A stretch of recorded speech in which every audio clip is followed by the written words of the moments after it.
So yeah, here, let me stand over here.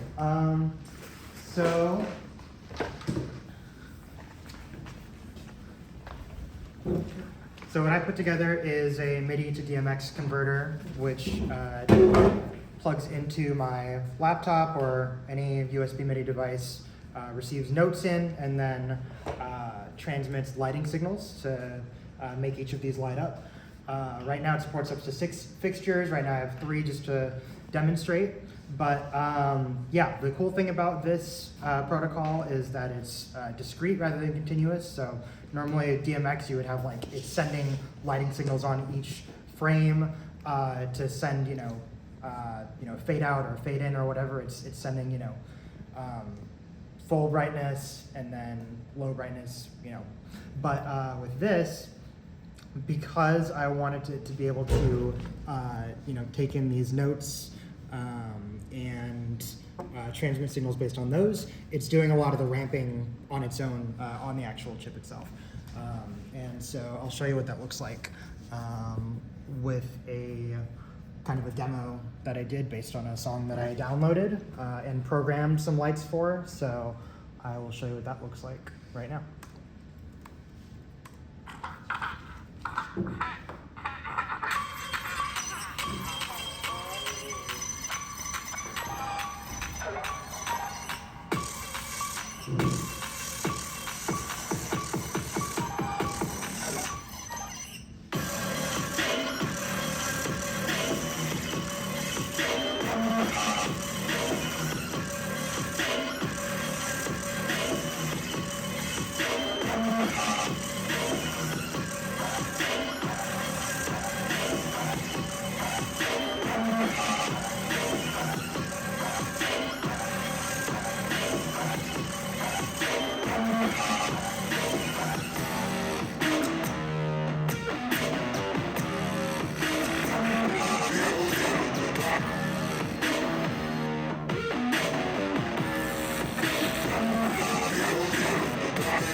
Any questions?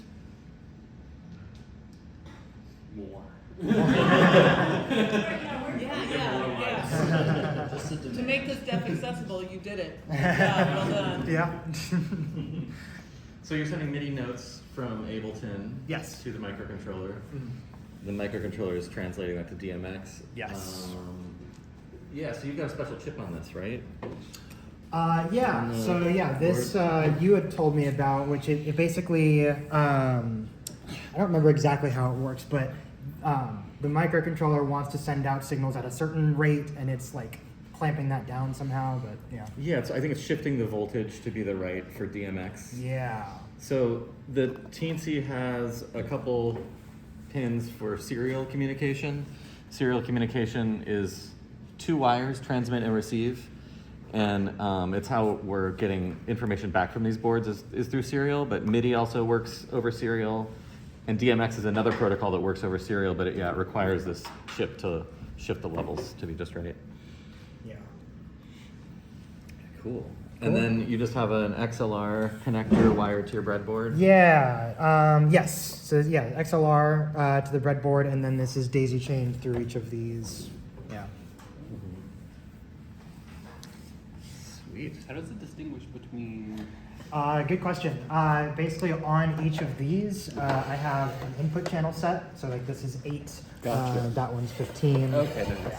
that's good to know. Yeah, thank you. Cool.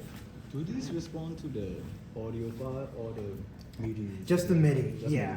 MIDI. Yeah, I could have done an audio analysis thing, but that gets real complex real fast. Yeah.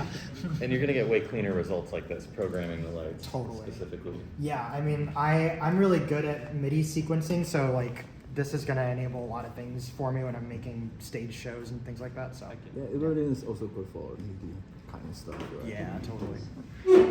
So did you do each light sequence manually then? Manually, yeah. So I'll kind of show you. So each of these corresponds with one particular light, Okay, yeah. and so you can kind of just like program each of the notes as each of the lights. Okay.